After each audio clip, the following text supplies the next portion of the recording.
നമസ്കാരം. JB ജംഗ്ഷനിലേക്ക് സ്വാഗതം. മലയാള സിനിമയെ ലോക സിനിമയുടെ ചക്രവാളത്തിലേക്ക് ആനയിച്ച ശ്രീ അടൂർ ഗോപാലകൃഷ്ണനായിരുന്നു കഴിഞ്ഞ ദിവസം നമ്മുടെ അതിഥി. ശ്രീ അടൂരുമായി ചേർന്ന് അദ്ദേഹത്തിൻ്റെ സിനിമാ സബരിയിലൂടെയുള്ള പ്രയാണം ഈ എപ്പിസോഡിലും തുടരുകയാണ്. സാറിൻ്റെ ജീവിതരേഖയിലൂടെ ഒന്ന് കടക്കുന്നതിൻ്റെ ഭാഗമായിട്ട് സ്വയംവരം വരട്ടെ. മലയാളത്തിലെ രണ്ട് പ്രശസ്തരായിട്ടുള്ള അഭിനേതാക്കളെയാണ് താങ്കൾ സ്വയംവരത്തിൽ കൊണ്ടുപോയത്. പക്ഷേ ഒരു സമാന്തര സിനിമ അല്ലെങ്കിൽ മലയാള സിനിമയ്ക്ക് പുതിയൊരു ഭാവുകത്വം നൽകിയ ഒരു ചിത്രമായി മാറുകയും ചെയ്തു. ഒരു ചലഞ്ചാണ് താങ്കൾ എടുത്തത്. അതുവരെ ഉണ്ടായിരുന്ന എല്ലാ ചേരുവകളെയും മാറ്റി ഡപ്പാങ്കുത്ത്, പാട്ട്, വളുപ്പ്, അടൂർ ബാസി ഇവരെയൊക്കെ മാറ്റി താങ്കൾ യഥാർത്ഥത്തിൽ ഒരു ന്യൂ ജനറേഷൻ ആയിരുന്നു അന്നത്തെ സിനിമ. അതേ ഫിലിം ഇൻസ്റ്റിറ്റ്യൂട്ടിൽ നിന്ന് പാസ്സായത് 65-ലാണ്. അതിനുശേഷം 7 വർഷം കഴിഞ്ഞാണ് ഈ പടം എടുക്കുന്നത്. അപ്പോൾ ആ ഒരു പീരീഡിലെ സ്ട്രഗിൾ മുഴുവൻ ഈ പടത്തിനകത്ത് ആ സ്ട്രഗിൾ മുഴുവനുണ്ട്. എന്നെ സംബന്ധിച്ചിടത്തോളം ഒരു ചോയ്സാണ്. ഇതിൻ്റെ പേര് വൺസ് ഓൺ ചോയ്സ് എന്നാണ് സ്വയംവരത്തിൻ്റെ ടൈറ്റിൽ ഇംഗ്ലീഷ് കൊടുത്തിരിക്കുന്നത്. ശരിക്കും പറഞ്ഞാൽ എന്നെ സംബന്ധിച്ചുള്ള ഒരു ചോയ്സാണ്. പല മാർഗ്ഗങ്ങളിലേക്ക് എനിക്ക് വേണമെങ്കിൽ പോകാം. അതിൽ ശരിക്കും ഞാൻ ചൂസ് ചെയ്യുന്നത് സ്വയംവരമാണ്. അങ്ങനെയുള്ളൊരു പ്രാധാന്യമുണ്ട് ആ പടത്തിന്. അതുവരെ താങ്കളുടെ മനസ്സിൽ സ്റ്റോർ ചെയ്യപ്പെട്ടിരുന്ന എല്ലാ വികാര വിക്ഷോഭങ്ങളും ഈ സിനിമയിലേക്ക് താങ്കൾ പടർത്തിയതാണ്. സത്യമാണത്. പ്രണയത്തെ സ്വപ്നത്തിൽ നിന്ന് താങ്കൾ യാഥാർത്ഥ്യത്തിലേക്ക് കൊണ്ടുപോകുന്നത് അത് സത്യമാണ്. നിരാലംബത, അതെ, അനിശ്ചിതത്വം, പിന്നെ ഭയങ്കരമായ തൊഴിലില്ലായ്മയുടെ സമയമായിരുന്നത്. 70-കളെന്ന് പറഞ്ഞാൽ കേരളത്തിലെ തൊഴിലില്ലായ്മ അതിരൂക്ഷമായിരുന്ന ഒരു കാലഘട്ടമാണ്. അതിങ്ങനെ കൃത്യമായിട്ട് റിഫ്ലക്റ്റ് ചെയ്യുന്ന ഒരു പടമായിരുന്നു. ആ ദയനീയത മുഴുവൻ ആ സിനിമയിൽ കോസല രാമദാസും പ്രസംഗിക്കുന്നതൊക്കെ ഉണ്ട് അതിനകത്ത്. പുത്തരിക്കട്ട പൈതാരത്ത് അദ്ദേഹത്തിൻ്റെ വോയിസ് തന്നെ എടുത്തതുണ്ട്. വരട്ടെ. അതാണ് സ്വയം നാടകവേദിയോട് കൂടുതൽ താല്പര്യവും നാടകം എഴുതുകയും നാടകം അവതരിപ്പിക്കുകയും ഒക്കെ ചെയ്തിട്ടുള്ള അങ്ങ് എന്തുകൊണ്ടാണ് സിനിമയിലേക്ക് ഇത്ര താല്പര്യം കാണിച്ചത്? അല്ലെങ്കിൽ സിനിമയിൽ വന്നപ്പോൾ തന്നെ സിനിമയുടെ പ്രഖ്യാപിതമായ വഴികളിലൂടെ മാറി അത് മാറിയ ഒരു വഴിയിലൂടെ സഞ്ചരിക്കണം തോന്നിയത്? അതിൽ പൂനെയിലെ ഫിലിം ഇൻസ്റ്റിറ്റ്യൂട്ട് എന്തെങ്കിലും സ്വാധീനം ചെലുത്തിയിട്ടുണ്ടോ? അതോ ഇത് സ്വയമായ ഒരു കണ്ടുപിടുത്തമാണോ? അത് സാറേ, ഞാൻ ചോദിക്കാൻ ആഗ്രഹിച്ചൊരു ചോദ്യമാണ് സുമാരനാഥ് ചോദിച്ചത്. എന്താ കാരണം എന്ന് വെച്ചാൽ മലയാള സിനിമയുടെ ചേരുവകളൊക്കെ സാറിന് അറിയാൻ നന്നായി. സാറിൻ്റെ ജീവിതവും പഠന അനിശ്ചിതത്വമാർന്നതാണ്. എന്താ കാരണം എന്ന് വെച്ചാൽ പഠനം കഴിഞ്ഞു, ചെറിയ ചെറിയ ഡോക്യുമെൻ്ററികളൊക്കെ എടുത്ത് ഇങ്ങനെ പോകുന്നു. ജീവിതം ഭദ്രമാക്കേണ്ട ഒരു സമയമാണ്. എല്ലാ ചെറുപ്പക്കാർക്കും ഉണ്ടാകുന്ന പോലുള്ള എല്ലാ ആഗ്രഹങ്ങളും താങ്കൾക്കുണ്ട്. ആ സമയത്ത് ഒരു വിൽപ്പനയുടെ സമവാക്യങ്ങളെയൊക്കെ മാറ്റിമറിച്ചുകൊണ്ട് ഇങ്ങനെ ഒരു സിനിമ എടുക്കാൻ താങ്കൾക്ക് ധൈര്യം വന്നെങ്ങനെ? എനിക്ക് പറഞ്ഞതുപോലെ എനിക്ക് വലുതായിട്ടുള്ള ആത്മവിശ്വാസം ഉണ്ടായിരുന്നു. ഞാൻ ചെയ്യുന്നത് ആളുകൾക്ക് ഇഷ്ടപ്പെടും എന്നുള്ള ഒരു കാര്യമായ പ്രതീക്ഷ എനിക്കുണ്ടായിരുന്നു. ചെയ്യുന്നത് തെറ്റായ വഴികളാണ് എന്നൊരിക്കലും തോന്നിയിട്ടില്ല. മലയാള പ്രേക്ഷകർ ഇന്നത്തെ പോലെ അത്ര വഷളായിരുന്നില്ല. ഇല്ല, പ്രേക്ഷകർക്ക് എന്നും പ്രശ്നമുണ്ടായിരുന്നു. ആദ്യം ഈ പടം സ്വയംവരം എടുക്കുന്ന സമയത്ത് പല തിയേറ്ററുകളും കാണിക്കാൻ വേണ്ടിയിട്ട് പോകുമ്പോഴേ അവർ പറഞ്ഞു റിലീസ് ഇത് വളരെ പരാജയമായിരുന്നു അല്ലേ? വലിയ പരാജയം എന്ന് പറഞ്ഞുകൂടാ, ഒരു വലിയ വിജയമായിരുന്നില്ല. അതൊരു സോസമായിപ്പോയി. പല തിയേറ്റർ ഉടമകൾ വല്ലതും ചോദിച്ചാൽ അടൂർ ബാസി ഇല്ലാണ്ട് പടം എടുത്തിരിക്കുന്നു എന്നായിരുന്നു. വലിയൊരു ചാർജായിരുന്നത്. പിന്നെ പല തിയേറ്ററിൽ നിന്നും വിളിച്ചു പറഞ്ഞു, ഒരു 5-6 പാട്ടും കൂടെ ഇട്ടിരുന്ന് എങ്ങനെ ഓടേണ്ട പടമാണ് എന്ന് പറഞ്ഞു. ഇതൊക്കെ കേട്ട് നമ്മൾ ചിരിച്ചതേ ഉള്ളൂ. കാരണം ആദ്യ പടം ശരിക്കും പറഞ്ഞാൽ അതിൻ്റെ മുതൽ മുടക്കിയത് കിട്ടത്തില്ല എന്നുള്ളൊരു അവസ്ഥയിലായിരുന്നു നിന്നത്. പിന്നെ യാദൃശ്യമായിട്ടാണ്, അബ്സല്യൂട്ട്ലി ഒരു പ്രതീക്ഷയില്ലായിരുന്ന സമയത്താണ് നാഷണൽ അവാർഡ് വരുന്നത്. നാഷണൽ അവാർഡ് വന്നപ്പോൾ ഒരുപക്ഷെ ഇന്ന് വരെയുള്ള നാഷണൽ അവാർഡിൻ്റെ ചരിത്രത്തിൽ ഒരു പടത്തിനും തന്നെ ഇത്രയും പ്രധാനപ്പെട്ട അവാർഡുകളെല്ലാം കൊടുത്ത ഒരു സ്ഥിതി ഇതിനു മുമ്പ് ഉണ്ടായിട്ടില്ല. അവാർഡുകളുടെ ഒരു പെരുമഴ. ചെമ്പീൻ്റെ പോലും നല്ല പടത്തിനുള്ള അവാർഡ് കിട്ടിയുള്ളൂ. ഇത് ഫിലിമിന്, ഡയറക്ടർക്ക്, നടിക്ക്, ക്യാമറമാന് 4 പ്രധാന അവാർഡുകൾ. അതിന് വേറൊരു പടത്തിനും എൻ്റെ അറിവിലില്ല, ഇതുവരെ കൊടുത്തിട്ടില്ല. അങ്ങനെ ഒരു ചരിത്രം സൃഷ്ടിക്കായിരുന്നു. ഞെട്ടിയെന്ന് പറഞ്ഞുകൂടാ, ഉത്സാഹം കൊണ്ട്, സന്തോഷം കൊണ്ട് അങ്ങ് തുള്ളിച്ചാടി ആ സമയം, ആ പ്രായത്തിൽ. ഞാൻ മാത്രമല്ല, ഞങ്ങളുടെ ഒരു സംഘം മുഴുവനും. വേണുഗോപാല നിലയം എന്ന് പറഞ്ഞിട്ടൊരു ചെറിയൊരു ചായക്കട ഉണ്ടായിരുന്നു ഇവിടെ. അവിടെയുള്ള പരിപ്പട മുഴുവൻ തീർന്നോ? അവിടെ പരിപ്പടയും ചായ കഴിച്ചുകൊണ്ടിരിക്കുമ്പോഴാണ് ഈ വാർത്ത റേഡിയോ കേൾക്കുന്നത്. 6:05 വാർത്ത ഇംഗ്ലീഷിൽ. Malayalam film Swayamvaram has one the national award for the best film എന്ന് പറഞ്ഞ അനൗൺസ്മെൻറ്റ് കേൾക്കുകയാണ്. അതെങ്ങനെ എന്ന് നമ്മൾ ആദ്യം വിചാരിച്ചതാണ്. ഞെട്ടിയത് അതുകൊണ്ടാണ്. യാതൊരു സൂചനയും നമുക്കില്ലായിരുന്നു. നമ്മൾ പ്രിന്റ് പോലും അയച്ചു കൊടുത്തിരുന്നില്ല. എന്താണെങ്കിൽ ആരെങ്കിലും പറ്റിക്കാൻ വേണ്ടി വല്ല മിമിക്രിക്കാരും ചെയ്താണെന്ന് വിചാരിച്ചു എന്ന് വരെ വിചാരിക്കാം. അതെ, ഇമ്പോസിബിൾ ആയിരുന്നു. അപ്പോൾ ഞങ്ങളെല്ലാം പിന്നെ പടം ശരിക്കും ഓടിയില്ല, നമ്മുടെ പ്രതീക്ഷകളെല്ലാം തെറ്റി, അങ്ങനെ ശരിക്കും ഒരു ലോ മൂഡിലിരിക്കുമ്പോഴാണ് ഇത് വരുന്നത്. മാനസികമായിട്ട് അല്പം തകർന്ന സമയത്താണ് ഈ വാർത്ത വരുന്നത്. അതെ.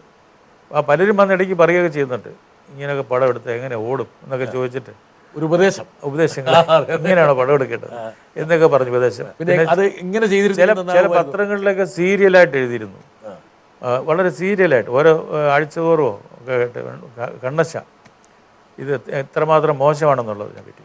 കാരണം ഇതിലെ നായകൻ പനി വന്ന് മരിക്കുന്നുണ്ട്, സത്യജിത്രയുടെ പടത്തിൽ ഒരാൾ അസുഖം വന്ന് മരിക്കുന്നുണ്ട്. അപ്പോൾ സത്യജിത്രയുടെ പടത്തിൽ ഒരാൾ മരിച്ച പിന്നെ നമ്മളാരും പിന്നെ മരിക്കുന്നത് കാണിച്ചുകൂടാ.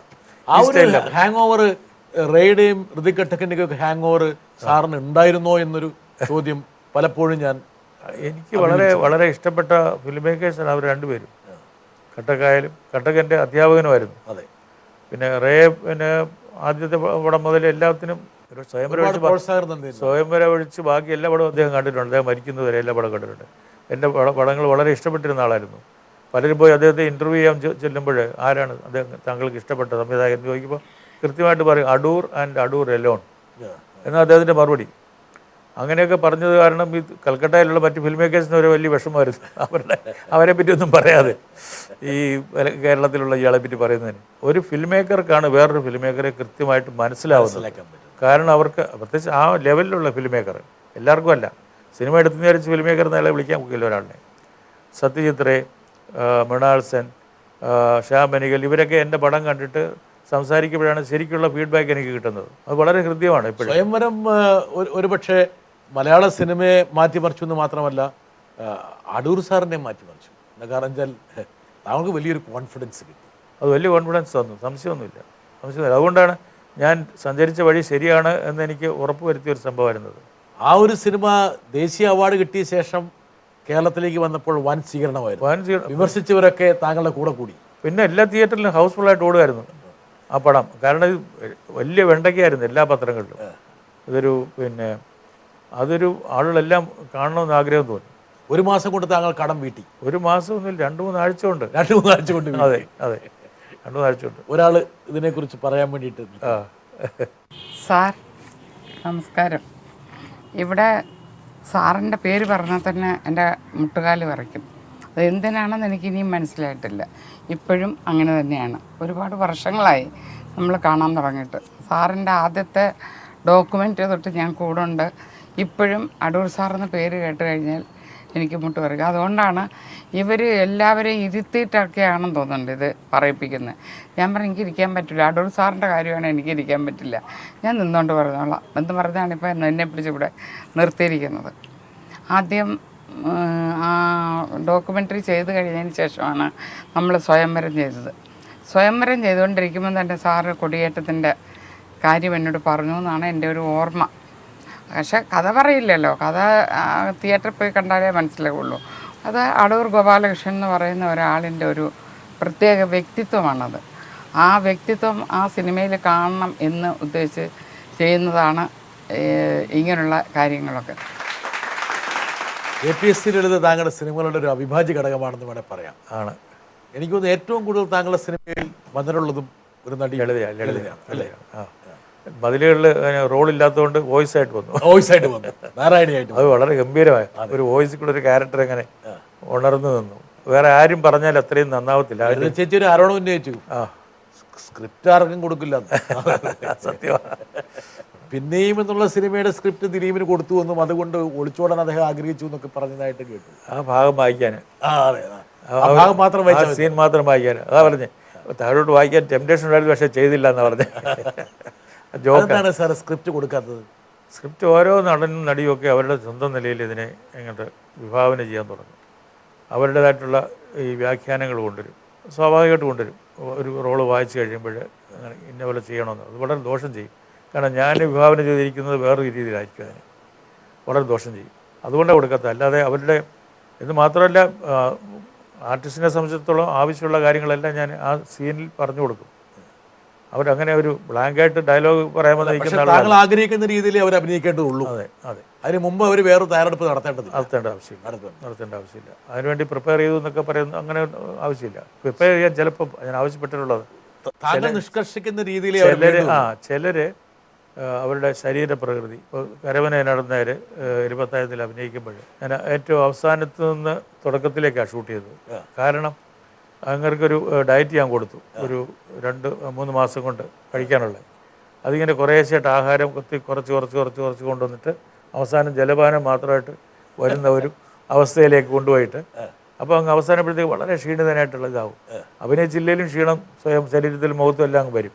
ആ നിലയിൽ നിന്ന് ഞാൻ പുറകോട്ടാണ് ഷൂട്ട് ചെയ്ത ആ പടം. ഇതിന് കുറേശ്ശായിട്ട് ആഹാരം കൊടുത്തു തുടങ്ങി. അവസാനം തുടക്ക ഭാഗം വന്നപ്പോഴത്തേക്ക് നോർമലായിട്ടുള്ള കരവനാടുന്നവരായി. അങ്ങനെ പടം ഷൂട്ട് ചെയ്ത് അങ്ങനെയൊക്കെയുള്ള കാര്യങ്ങൾ ചെയ്യാറുണ്ട്. ഒരു നടനെ എങ്ങനെ ഏത് രീതിയിൽ അദ്ദേഹത്തിന് രൂപം പോലും മാറ്റാൻ പറ്റും, മാറ്റേണ്ട ആവശ്യമുണ്ടോ? കാരണം ഞാൻ നടത്തുന്ന ഒരു സംഗതി അതാണ്.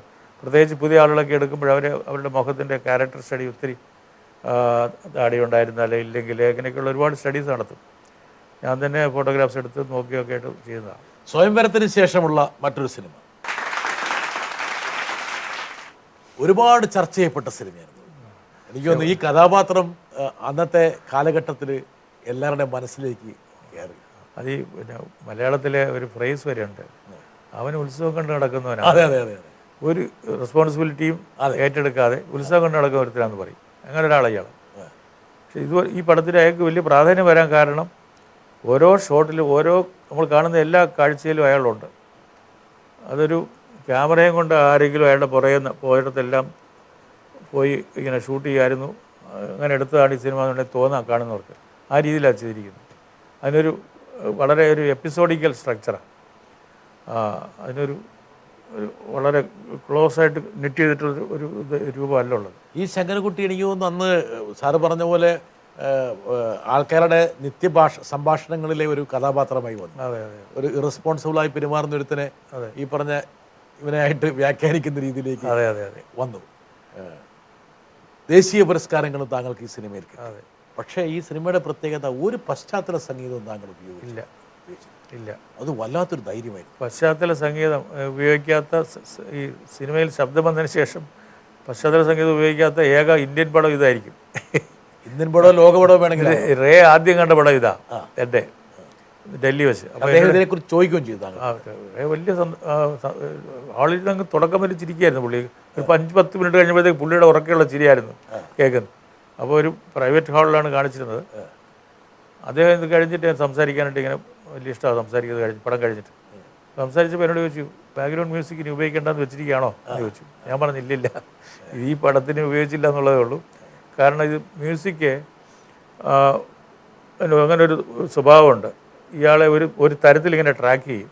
അയാളുടെ കീഴിൽ ഒരു അടിവരെ വിടുന്ന പോലെ വരും. അങ്ങനെ വേണ്ടാന്ന് വിചാരിച്ചിട്ടാണ്. അങ്ങനെ അവിടെ എവിടെയും ബന്ധങ്ങളിൽ പെടാത്തൊരുത്തനാണ് ഇയാൾ. ഇങ്ങനെ ഡ്രിഫ്റ്റ് ചെയ്ത് പോകുന്ന ഒരാളാണ്. അതുകൊണ്ട് അയാൾ അങ്ങനെ നിർത്താൻ വേണ്ടിയിട്ടാണ് ഒരു കണ്ടിന്യൂറ്റി വേണ്ട, അവനെ മുറിഞ്ഞു കിടക്കട്ടെ. അതെ അതെ അതെ. ഓ ശരി, ഓക്കെ. വളരെ കെയർലെസ് ആയിട്ട് തന്നെ നിൽക്കണം. അങ്ങനെ അയാൾ അങ്ങനെ പോകുന്ന ആളാണ്. അയാൾക്ക് അവസാനം അയാളുടെ മോറിങ്സിലേക്ക് വരുന്നു. അതാണ് അതിൻ്റെ. ഈ സിനിമയുടെ അന്ത്യത്തിലും അദ്ദേഹം ഒരു റെസ്പോൺസിബിൾ ആയിട്ട് മാറുന്നതായിട്ടാണ്. അതെ അതെ. അവിടെ സംഗീതമുണ്ട്. അത് കഥകളിയുടെ സംഗീതം. ദൂരെ നിന്ന് പിന്നെ നമ്മുടെ എമ്രാന്തിരി പാടുന്നതാണ് രംഭാപ്രവേശത്തിൻ്റെ ഭാഗം. പിന്നെ കഥകളി അവിടുത്തെ അകലെ എവിടെയോ ഇയാളുടെ അമ്മായിയമ്മ കഥകളിക്ക് വലിയ ഭ്രമമാണ്, അവർ പോയിരിക്കുകയാണ് കാണാനായിട്ട്. അവിടുന്ന് കേൾക്കുന്ന കഥകളി സംഗീതം പശ്ചാത്തലത്തിൽ. സ്വയംവരത്തിലൊരു വലിയൊരു സംവിധായകൻ ഉരുത്തിരിഞ്ഞെങ്കിൽ കൊടിയേറ്റത്തിൽ വലിയൊരു നടനാണ് ഉരുത്തിരിഞ്ഞത്. അതെ. പക്ഷേ പിന്നീട് സാധാരണ അടൂർ സാറിൻ്റെ പതിവിൽ ഈ നടനൊക്കെ പിന്നീട് വരേണ്ടതാണ്. പക്ഷേ പിന്നീട് അത് വന്ന് കാണുന്നില്ല. ചിലർക്ക് പ്രശസ്തി വലിയ ദോഷം ചെയ്യും. ഞാൻ ആ ചോദ്യം വളരെ മയത്തിലാണ് ചോദിച്ചത്. അതെ അതെ.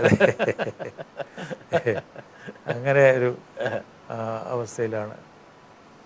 പിന്നെ അവിടുത്തെ നമ്മുടെ സ്ഥാപനത്തിൽ തന്നെ, ചിത്രലേഖ എന്ന് പറഞ്ഞ സ്ഥാപനത്തിൽ തന്നെ കുറേ അങ്ങോട്ടും ഇങ്ങോട്ടുമൊക്കെയുള്ള പ്രശ്നങ്ങളുണ്ടായി. അതിൽ ചില പങ്കുചേരലുകളൊക്കെ. ഭരത് ഗോപി താങ്കളുമായിട്ട് ഇടഞ്ഞു? എന്നോട് ഇടഞ്ഞിട്ടൊന്നുമില്ല, ഒരിക്കലുമില്ല. നിങ്ങൾ ഒരു തരത്തിലും മുഷിച്ചിട്ടില്ല. പക്ഷേ എൻ്റെ പിന്നിൽ പുള്ളി പല പരിപാടികളും അവിടെ ഇങ്ങനെ ഈ സ്ഥാപനത്തിനകത്ത് താങ്കളുടെ വിരുദ്ധ ഗ്രൂപ്പുമായി ചേർന്നു. എനിക്ക് ഗ്രൂപ്പൊന്നും ഉണ്ടായിരുന്നില്ല. അല്ല, താങ്കൾ എതിർക്കുന്നവരുമായിട്ട് ഞാനത് വിട്ടു എന്നുള്ളതേ ഉള്ളൂ. ഒരു ഗ്രൂപ്പും എനിക്കുണ്ടായിരുന്നില്ല. എന്തായാലും ആ ഒരു സിനിമയിൽ മാനസികമായിട്ടാകുന്നു എന്ന് മാത്രമല്ല, ഗോപി മരിക്കുന്ന ഒരു ഏതാനും മാസം മുമ്പ് എന്നോട് വിളിച്ചു പറഞ്ഞു, നമ്മൾ തമ്മിൽ കാണാത്തതിൻ്റെയും. കാരണം എല്ലാ വൈകുന്നേരവും എൻ്റെ വീട്ടിൽ വരുമായിരുന്നു. ലേറ്റ് നൈറ്റ് അവസാനത്തെ ബസ്സിലാണ് പുള്ളി തിരിച്ചു വീട്ടിൽ പോകുന്നത്. അന്നൊക്കെ എൻ്റെ വൈകുന്നേരങ്ങൾ മുഴുവനും പുള്ളി ഇരുന്ന് വർത്തമാനം പറഞ്ഞ് എന്നിൽ നിന്ന് പലതും മനസ്സിലാക്കാനൊക്കെയാണ് ശ്രമിക്കുന്നത്. അങ്ങനെ വരട്ടെ വരട്ടെ എന്ന് പറയും വർത്തമാനം പറയുമ്പോൾ നമ്മളിങ്ങനെ തുറന്നെല്ലാം പറയുമല്ലോ.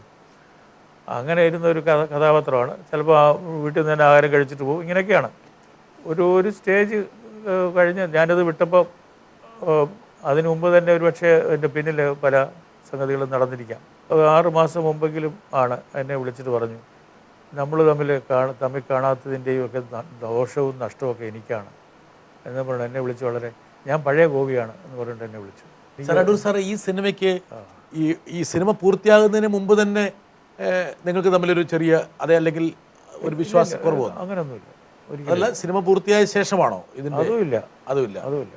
പക്ഷേ ഈ ഗോപി അറിയപ്പെടാൻ തുടങ്ങിയത് കൊടിയേറ്റം ഗോപി എന്നാണ്. അതെ, അത് മാറ്റാൻ വേണ്ടിയാണ് അയാൾ പോയിട്ട് ഈ ഭരത് ഗോപി എന്ന് പേര് വെച്ച്. ശരിക്കും പറഞ്ഞാൽ ഗോപിക്ക് ഭരത് എന്ന് പറഞ്ഞൊരു അവാർഡ് കിട്ടിയിട്ടില്ല. ബെസ്റ്റ് ആക്ടർക്കുള്ള അവാർഡ് കിട്ടിയിട്ടുണ്ട്. കാരണം ഭരത് എന്ന് പറഞ്ഞ ഒരു പേര് വെച്ചിട്ട് അവാർഡ് കൊടുത്തത് 2-3 കൊല്ലം അത് എടുത്ത് കളഞ്ഞിരുന്നു. അതെ, അടുത്ത് കളഞ്ഞു. അതെ. പക്ഷേ പുള്ളിക്ക് കൊടിയേറ്റം ഗോപി എന്നുള്ള ആർട്ടിസ്റ്റ് കളയാൻ വേണ്ടിയിട്ടാണ് ഭരത് ഗോപി എന്നായത്. പക്ഷേ പിന്നീട് നാഷണൽ അവാർഡൊന്നും ഗോപിക്ക് കിട്ടിയില്ല. അപ്പോൾ കൊടിയേറ്റം അവിടെ സ്റ്റാമ്പായിട്ട് കിടന്നു. ആരെങ്കിലുമൊക്കെ പറഞ്ഞില്ലേ അടൂർ സാറിനോട്, ഗോപിയെ വെച്ച് ഒരു സിനിമയും കൂടി വേണ്ടതില്ലേ? പക്ഷെ താങ്കൾക്ക് വളരെ വ്യക്തതയുണ്ട്. അങ്ങനെ ആരും പറഞ്ഞില്ല. പിന്നെ ഗോപിക്ക് ചേരുന്ന റോളുകളും വന്നില്ല. അങ്ങനെയുണ്ട്. സാറിൻ്റെ ചിരിയിലെല്ലാം ഉണ്ട്. സിനിമയിൽ ഇങ്ങനെയുള്ള കൈപ്പേറിയ അനുഭവങ്ങൾ വേറെ ഉണ്ടായിട്ടുണ്ടോ? ഇല്ല, എനിക്ക് തോന്നുന്നു സാറും അരവിന്ദനും തമ്മിലുള്ള എന്തോ ചെറിയൊരു ആശയക്കുഴപ്പം. ഞങ്ങളും യാതൊരു ഒരു പ്രശ്നം ഉണ്ടായിട്ടില്ല. ഈ അരവിന്ദിൻ്റെ പ്രൊമോട്ടേഴ്സായിട്ട് നടക്കുന്ന കുറേ ആളുകൾ ഇങ്ങനെ ഫാൻ അപ്പ് ചെയ്തിട്ടുണ്ടെന്നുള്ളതല്ല. എനിക്ക് അരവിന്ദനായിട്ട് ഒരു പ്രശ്നം ഉണ്ടായില്ല. സിൽബന്ധികളാണ് പ്രശ്നം ഉണ്ടാക്കുന്നത്. അതെ, സിൽബന്ധികളായിരിക്കണം. എനിക്ക് നേരിട്ട് പ്രശ്നമൊന്നുമില്ല. അരവിന്ദൻ്റെ സിനിമകളെ കുറിച്ച് അടൂർ സാർ നടത്തിയൊരു പരാമർശമൊക്കെ പലപ്പോഴും വേറെ രീതിയിൽ ഒന്ന് ബ്ലോ അപ്പ് ചെയ്തിട്ടുണ്ടാകാം. ഞാൻ അങ്ങനെ ഒരു പരാമർശമൊന്നും നടത്തിയിട്ടില്ല. ഇല്ല. പിൽക്കാലത്ത് പലരും അരവിന്ദനെ പറ്റി എൻ്റെ അഭിപ്രായം എന്താണെന്നൊക്കെ ചോദിക്കുക. പറഞ്ഞാൽ അരവിന്ദന് വളരെ കഴിവുള്ള ആളാണ് എന്ന് മാത്രമല്ല അരവിന്ദനെ ഈ രംഗത്തേക്ക് വരാൻ ശക്തിയായിട്ട് പ്രേരിപ്പിച്ച ഒരാളാണ് ഞാൻ. കാരണം ഇത് എൻ്റെ ഒരു വ്യക്തിപരമായ ഒരു യാത്രയാവരുത് മലയാള സിനിമയിലെ പുതിയ ഒരു പ്രസ്ഥാനം എന്ന് പറയുന്നത്. എനിക്ക് ഒരുപാട് പേര് കൂട്ടുകാർ വേണം. പത്മരാജന്, ഇവരൊക്കെ ഞാൻ ഒരുപാട് പ്രോത്സാഹിപ്പിച്ച ആളുകളാണ് ഇതിനകത്തേക്ക് വരാനായിട്ട്. സ്ക്രിപ്റ്റ് എഴുതിയപ്പോൾ പത്മരാജനൊക്കെ ആദ്യം എന്നെ കൊണ്ട് കാണിക്കുകയും ഞാൻ അഭിപ്രായം പറയുകയൊക്കെ ചെയ്യുമായിരുന്നു. അപ്പം ഇവിടെ വന്ന് പത്മരാജനോട് ട്രാൻസ്ഫർ വന്ന് തിരുവനന്തപുരത്ത് വന്ന് ആകാശവാണി ആയിരുന്നപ്പോൾ ഞങ്ങൾ സ്ഥിരമായിട്ട് കാണുകയും നല്ല ബന്ധമായിരുന്നു. ഒരിക്കലും അത് പോയിട്ടുമില്ല. പക്ഷേ ചിലർ വഴി തിരിച്ചു പോകും. പത്മരാജൻ വളരെ കൊമേഴ്ഷ്യലായിട്ട് പിന്നെ സക്സസ്ഫുൾ ആയി. കൊമേഴ്ഷ്യലാണെങ്കിൽ പോലും അതിൽ തന്നെയും കുറച്ച് ഭേദപ്പെട്ട പടങ്ങൾ എടുക്കാൻ കഴിഞ്ഞു. ഇവരൊക്കെ ഈ പറഞ്ഞ സമാന്തര സിനിമയിൽ നിന്ന് അരവിന്ദനോട് എനിക്കുള്ള ഇഷ്ടവും അതായിരുന്നു. അരവിന്ദൻ ഒരിക്കലും കോംപ്രമൈസ് ചെയ്തിരുന്നില്ല. കോംപ്രമൈസ് ചെയ്യാതെ അരവിന്ദൻ വിശ്വസിച്ച് തരം ഒരു സിനിമ എടുത്തിരുന്നു. പക്ഷേ അരവിന്ദൻ്റെ കൂടെ നടന്നവർ, അരവിന്ദന് ഈ ഒരു ആർട്ടിസ്റ്റിന് എപ്പോഴും ആവശ്യമാണ് നമുക്ക് ഒരു ഡൗട്ട്സ് വേണം, സംശയങ്ങൾ വേണം, നമ്മൾ ചെയ്ത് ഒരു അകലാപ്പ് വേണം, ഭയാശങ്കകൾ വേണം. ഇതൊക്കെ നമുക്കൊരു ആർട്ടിസ്റ്റിന് വേണ്ടതാണ്. അതെടുത്തു കളഞ്ഞിട്ട് ഇങ്ങനെ പുറകെ നിന്ന് പ്രോപ്പപ്പ് ചെയ്ത് ഇങ്ങനെ കൊണ്ടു നടന്നിട്ട് അദ്ദേഹത്തിന് ഒരിക്കലും ഒരു പോയിന്റിൽ നിന്ന് മുകളിലേക്ക് പോകാൻ സമ്മതിച്ചില്ല അവർ. അതാണ് എനിക്കെപ്പോഴും തോന്നിയിട്ടുള്ളത്.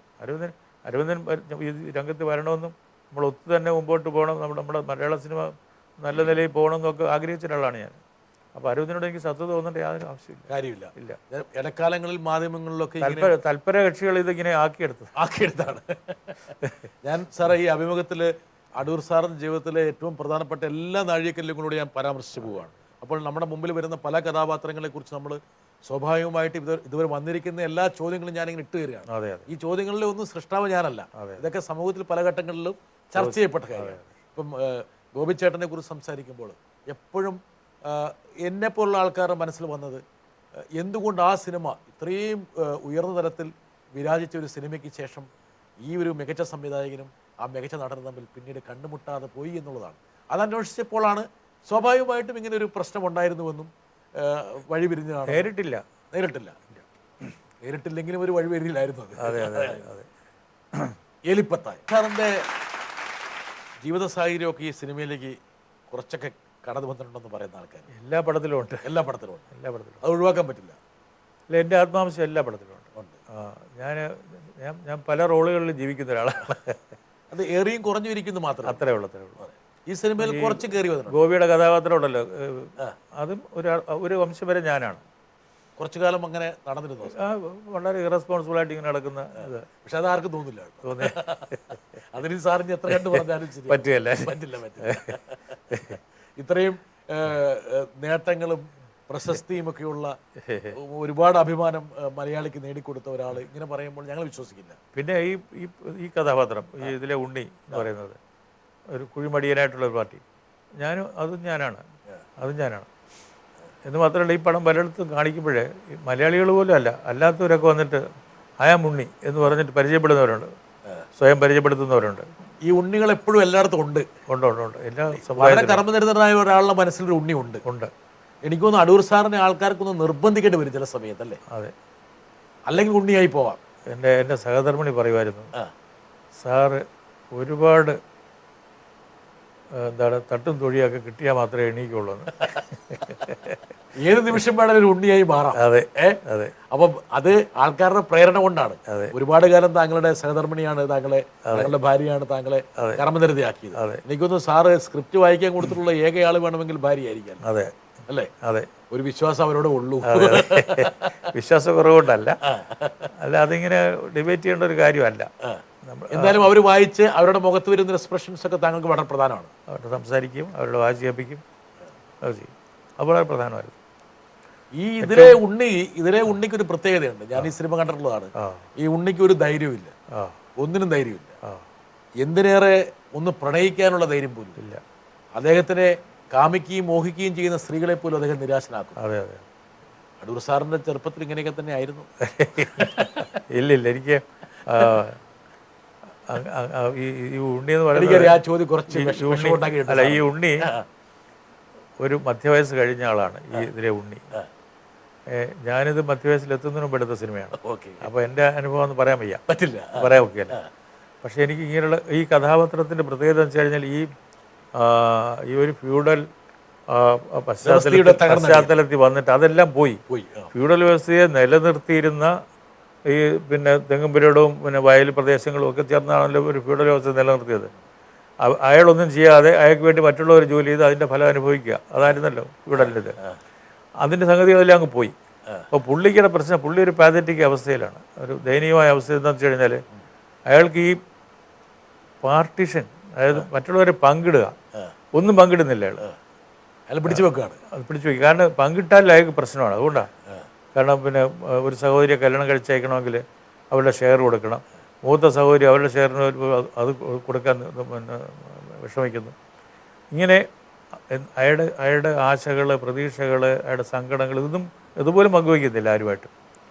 അങ്ങനെ വരുന്ന ഒരു ആൾ, ഒരു വ്യക്തി എന്നുള്ള നിലയിൽ അയാൾ മറ്റുള്ളവരുമായിട്ട് ആക്ടിങ് ആൻഡ് റിയാക്ടിങ് രണ്ടുമില്ല, റെസ്പോൺസ് ഇല്ല, ഒന്നിനോടും ഇത് ചെയ്യുന്നുമില്ല. അങ്ങനെ വരുമ്പോഴാണ് അയാളുടെ ഒരു സ്വത്വം തന്നെ ചോദ്യം ചെയ്യപ്പെടുന്ന ഒരു അവസ്ഥ വരുന്നത്. അതാണ് ഉണ്ണിയുടെ കഥ, അതാണ്. പക്ഷെ അത് പറ്റിയൊരു പശ്ചാത്തലത്തിലാണ് നമ്മൾ കൊണ്ടുവന്നത്, പ്ലേസ് ചെയ്തിരിക്കുന്നത്. ഈ ഫ്യൂഡൽ വ്യവസ്ഥ കഴിഞ്ഞിട്ട് അതിൻ്റെ എല്ലാ ചീത്ത അംശങ്ങളും ഉൾക്കൊണ്ടുകൊണ്ട് ഒരാൾ കഴിയുകയാണ്. സ്വന്തം സഹോദരിയെ കെട്ടിച്ചയക്കാൻ പോലും തയ്യാറാണ്. അതെയല്ല, കാരണം അയാൾക്ക് അതുകൊണ്ടുണ്ടാകുന്ന അസൗകര്യങ്ങളാണ് കാരണം. വളരെ വളരെ പ്രസക്തം. അതെ. ഇതിൽ വരേണ്ട ഒരാളുണ്ട്, വരട്ടെ. ലോക സിനിമയിലെ തന്നെ ലെജൻഡായ സാറിൻ്റെ എലിപ്പത്തായം എന്ന ചിത്രത്തിൽ അഭിനയിക്കാൻ എനിക്ക് കഴിഞ്ഞത് എൻ്റെ ഒരു വലിയ ഭാഗ്യമായാണ് ഞാൻ കണക്കാക്കുന്നത്. അന്ന് സാറ് എന്നെ ഈ ചിത്രത്തിലേക്ക് ക്ഷണിക്കുമ്പോൾ എൻ്റെ അടുത്ത് പറഞ്ഞിരുന്നു, ജലജയ്ക്ക് ഈ സിനിമയിൽ ഗ്ലിസറിൻ ഉപയോഗിക്കേണ്ടെന്ന്. വളരെയധികം സന്തോഷമുണ്ടായിരുന്നു ഒരു ബോൾഡായ ഒരു ക്യാരക്ടർ ചെയ്യാനായിട്ട്. എന്നിട്ട് സാർ അതിൽ ഞാൻ തന്നെ ഡബ് ചെയ്യണം എന്ന് പറഞ്ഞപ്പം, അതുവരെ ചില ചിത്രങ്ങളിൽ ഞാൻ ഡബ് ചെയ്തിരുന്നു, ചിലതിൽ ഞാൻ ഡബ് ചെയ്തില്ല. എന്താ വെച്ചാൽ എൻ്റെ മലയാളത്തിന് ഒരു ഇംഗ്ലീഷ് ചുവയുണ്ടെന്ന് പറയുന്നുണ്ടായിരുന്നു.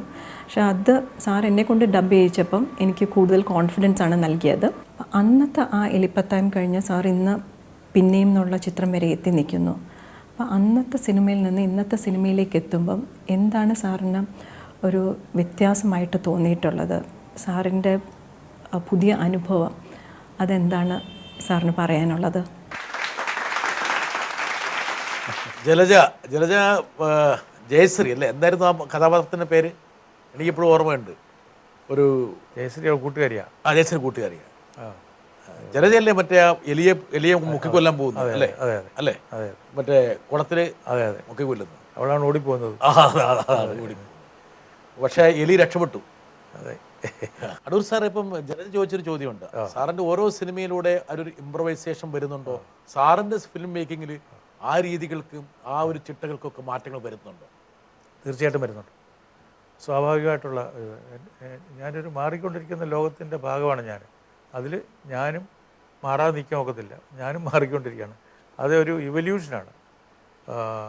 മാറ്റം എന്ന് പറഞ്ഞാൽ ഇവോൾവ് ചെയ്തുകൊണ്ടിരിക്കുക. ഇപ്പം ചില ആൾക്കാർ സ്ക്രിപ്റ്റിന് പകരം അതുകൂടാതെ വലിയൊരു ഡീറ്റെയിൽ ഷൂട്ടിംഗ് ഷെഡ്യൂളും അതിൻ്റെ സ്ക്രിപ്റ്റൊക്കെ ഉണ്ടാവും. വരകള്, കാരിക്കേച്ചർ, അത് ഇത് അങ്ങനെ. സാർ അങ്ങനെ വല്ലതും ട്രൈ ചെയ്യുന്നു? ഞാനിതെല്ലാം ചെയ്യും.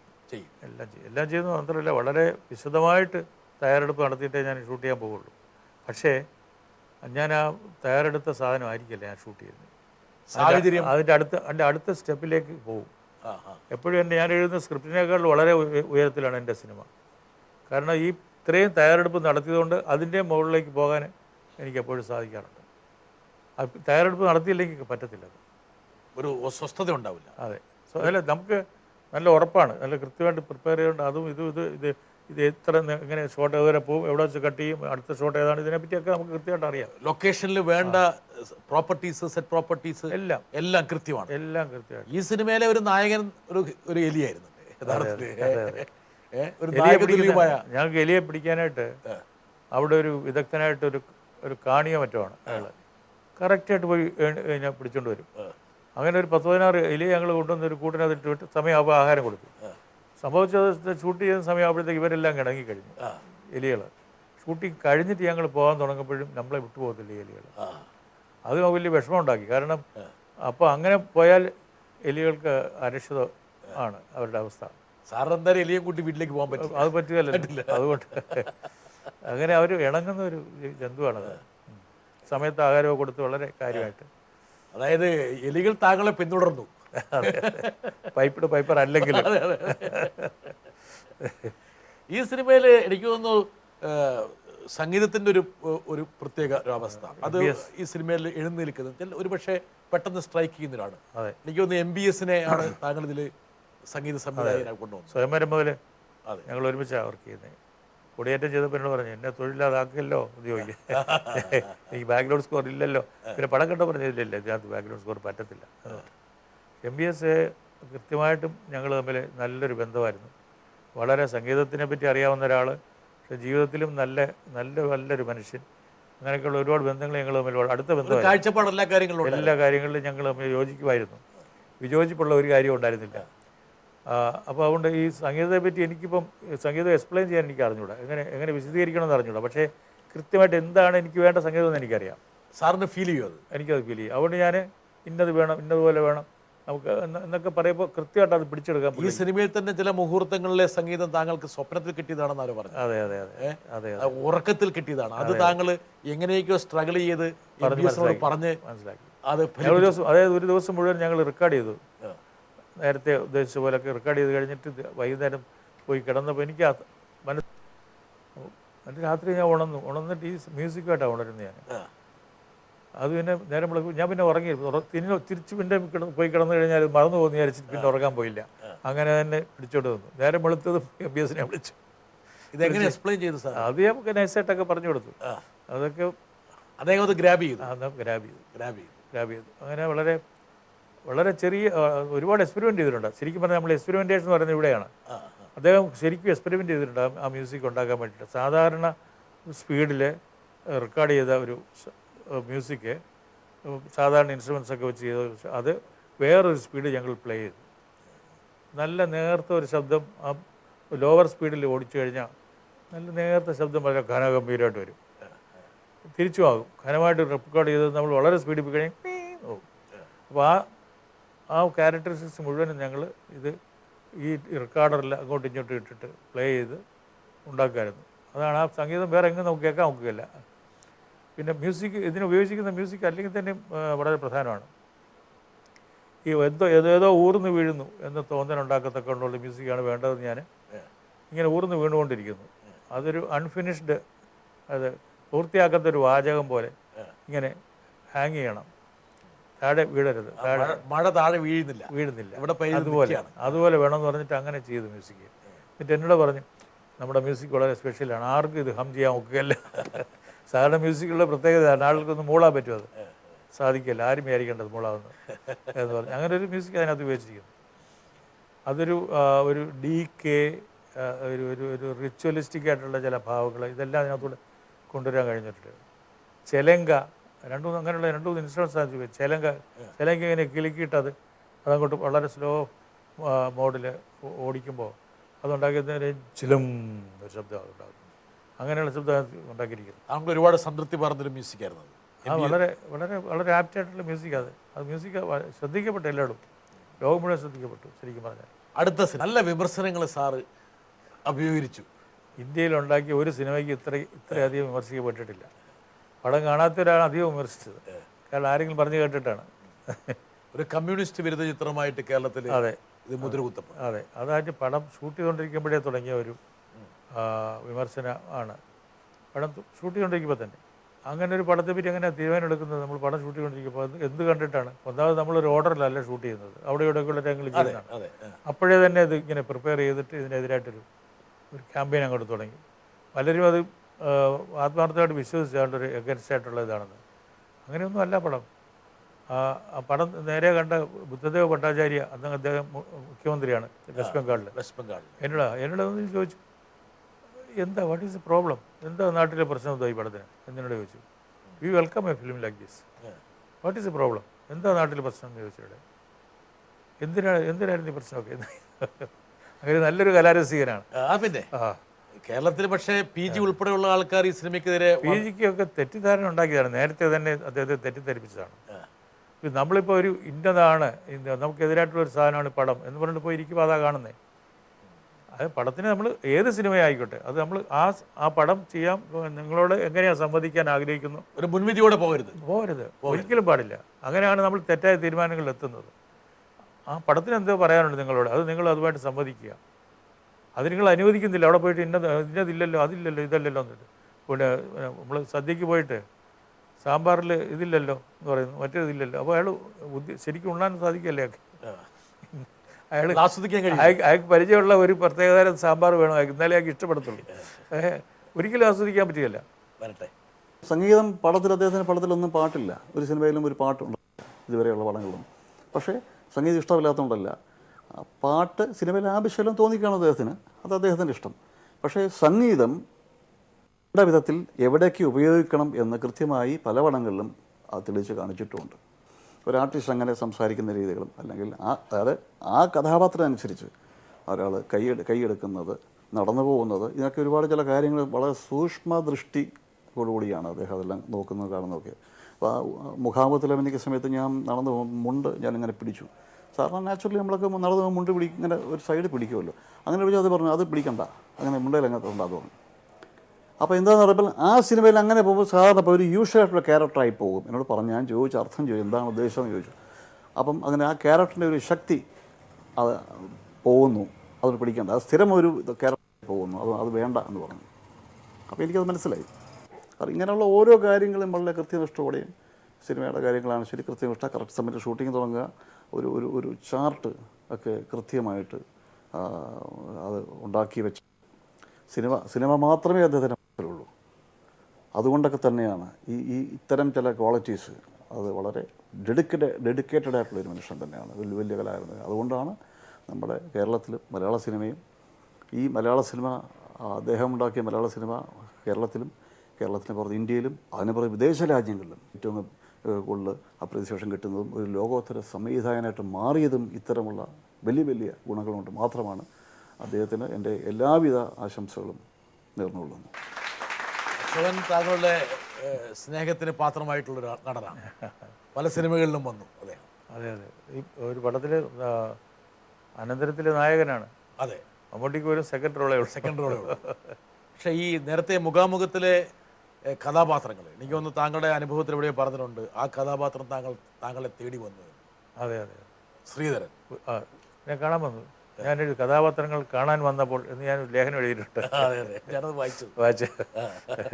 ഈ 2 പടങ്ങളിലെ, ഒന്ന് അനന്തരത്തിലെ കൊച്ചനെ, പിന്നെ ഈ ശ്രീധരൻ, ആ ശ്രീധരൻ്റെ രൂപത്തിൽ തന്നെ ഒരാൾ എൻ്റെ വീട്ടിൽ വന്നു.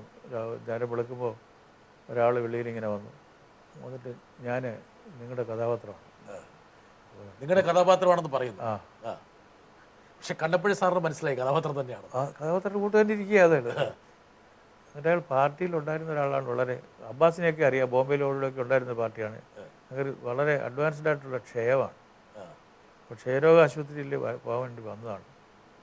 എനിക്ക് 2-3 ദിവസം താമസിക്കാനുള്ള പണം വേണം, പിന്നെ ഒരു മുണ്ടും ഒരു ജുബായും വേണം. എൻ്റെ കഥാപാത്രമല്ലേ വരുന്നത്. ഞാൻ വെച്ച് കാപ്പ് കുടിച്ചാന്നോ? അല്ല. അപ്പം രാവിലെയാണ്. അപ്പോൾ എൻ്റെ കൂടെ കാപ്പ് കുടിക്കാന്ന് പറഞ്ഞ് ഞാൻ അകത്തേക്ക് വിളിച്ച് ഞങ്ങൾ ഒരുമിച്ച് ബ്രേക്ക്ഫാസ്റ്റ് കഴിക്കുന്നു. അദ്ദേഹത്തിന് ഞാൻ അകത്ത് പോയിട്ടൊരു ഉടുപ്പും ഒരു മുണ്ടും എടുത്തുകൊണ്ട് കൊടുത്തു. വലിയ സന്തോഷമായി. അപ്പോൾ ഞാൻ അദ്ദേഹം ഇറങ്ങപ്പോൾ ചോദിച്ചു, പേര് പറഞ്ഞില്ലല്ലോ എന്ന് ചോദിച്ചു. അപ്പോൾ തിരിഞ്ഞു നോക്കിയിട്ട് ഒരു ചിരിയോട് പറയാ, പേരോ? അങ്ങനെ പോയി. അതൊരു അടൂർ സാറിന് ഒരു ദേശീയ അവാർഡ് കിട്ടിയതിനേക്കാൾ വലിയൊരു സന്തോഷമായിരിക്കും. വലിയ സന്തോഷമായിരുന്നു. കാരണം അത് നമ്മൾ ചെയ്തതിൽ ട്രൂത്ത് ഉണ്ട്, നമ്മളെ പടത്തിനകത്ത് ട്രൂത്ത് ഉണ്ട് എന്നുള്ള പറഞ്ഞതിൻ്റെ അർത്ഥം. കഥാപാത്രം തേടി വരിക. അതുപോലെയാണ് അനന്തരത്തിലെ നായകൻ വന്നിട്ട് അനന്തരം 8-9 പ്രാവശ്യം കണ്ടിട്ട് ഒരു ചെറുപ്പക്കാരൻ, മലയാളിയല്ല, അതിനെ കാണാൻ വന്നിട്ട് എന്നോട് ചോദിക്കുന്നത്, എന്നെ എങ്ങനെ നിങ്ങൾക്ക് ഇത്രയും കൃത്യമായിട്ട് മനസ്സിലായി എന്നാണ് ചോദിക്കുന്നത്. ഈ സ്കീസോഫ്രീനിയ എന്ന് പറഞ്ഞ ഒരു അസുഖം ഉണ്ടല്ലോ, അതിന് അവയർനെസ്സും അല്ലാതെയുള്ള അവസ്ഥ, രണ്ട് അവസ്ഥയുണ്ട്. അയാൾ ചോദിച്ചു, എന്നെ എങ്ങനെ ഇത്രയും കൃത്യമായിട്ട് നിങ്ങളെ മനസ്സിലാക്കിയെന്ന് പറഞ്ഞു. ഞാൻ പേടിച്ചു പോയി. കാരണം ഈ മനുഷ്യനെ അയാളങ്ങനെ അങ്ങ് വികാരത്തോട് സംസാരിക്കുകയാണ് ഇങ്ങനെ. എന്നിട്ട് എന്നെ കാണാൻ ഫോണിൽ വിളിച്ച് ചോദിച്ചിട്ടാണ് വരുന്നത്. ഞാൻ 10 പ്രാവശ്യം സിനിമ കണ്ടു, കാണാൻ വരട്ടോ എന്ന് ചോദിച്ചു. വരാൻ പറഞ്ഞു. അങ്ങനെ വരുന്നു. പേടിച്ചു പോയി. രാത്രിയിലാണ് വരുന്നത്. പേടിച്ചു പോയി. കാരണം ഈ പയ്യൻ പോയി വല്ലതും ചെയ്താലോ എന്ന് എനിക്ക് പേടിയായിപ്പോയി. വല്ലതും ആത്മഹത്യ ചെയ്യോ വല്ലതും ചെയ്താൽ ഞാനും കൂടെ പിന്നെ ഉത്തരവാദിയാവുമല്ലോ എന്നുള്ള പേടിയായിരുന്നു എനിക്ക്. ഈ അനന്തരത്തിൽ പക്ഷേ സാർ ഒരു പാട്ടുണ്ടായിരുന്നല്ലേ അനന്തരത്തിലെ പാട്ട് പഠിപ്പിക്കുന്നതാണ് അല്ലേ? എനിക്ക് തോന്നുന്നത് നമ്മുടെ MG പാടിയ പാട്ടാണെന്നോ, അങ്ങനെയുള്ള എന്തോ അല്ലേ? അല്ല, അത് നെയ്യാറ്റിൻകര വാസുദേവൻ ഒരു കീർത്തനം, ഒരു ഭാഗം. പാട്ട് പൂർണ്ണമായിട്ടില്ല. സ്വാമി നല്ല പിന്നെ ഒരു പാട്ടുകാരനാണ്. അപ്പോൾ ഇദ്ദേഹത്തിൻ്റെ ഡോക്ടറുടെ ഇയാളുടെ വളർത്തച്ഛൻ്റെ ഒരു സുഹൃത്താണ്. അപ്പോൾ അദ്ദേഹം വീട്ടിൽ വരുമ്പോൾ സ്വാമിയെ ഒന്ന് പരിശോധിക്കുന്നു ഡോക്ടർ. നോക്കിയിട്ട് പറയും, you are as fit as A fiddle എന്ന് പറയും. അപ്പോൾ ആ സന്തോഷത്തിൽ സ്വാമി ഒരു കീർത്തനം ചൊല്ലുന്നതാണ്. പാട്ടൊന്നും സാറിൻ്റെ സിനിമയിൽ വേണ്ട എന്നുള്ള ഒരു തീരുമാനം. പിന്നെ വേറൊരു രംഗം കൂടെ ഉണ്ട് പാട്ടുള്ള. ഈ പാട്ട് ഇയാൾ കുറച്ച് പഠിച്ചിട്ടുണ്ട് കൊച്ചനായിട്ടിരിക്കുമ്പോൾ. ഈ കുട്ടി അയാൾ കുളിമുറി കയറിയിട്ട് തണുത്ത വെള്ളം ദേഹത്തേക്ക് ഒഴിക്കുമ്പോഴത്തേക്ക് അയാൾ ഒരു കീർത്തനത്തിൻ്റെ ഭാഗം അയാൾ ചൊല്ലുന്നു. ഈ 2 ഭാഗത്ത് പാട്ടുണ്ട്. ആ രാഗത്തിലൊരെണ്ണം ചൊല്ലുന്നുണ്ട്.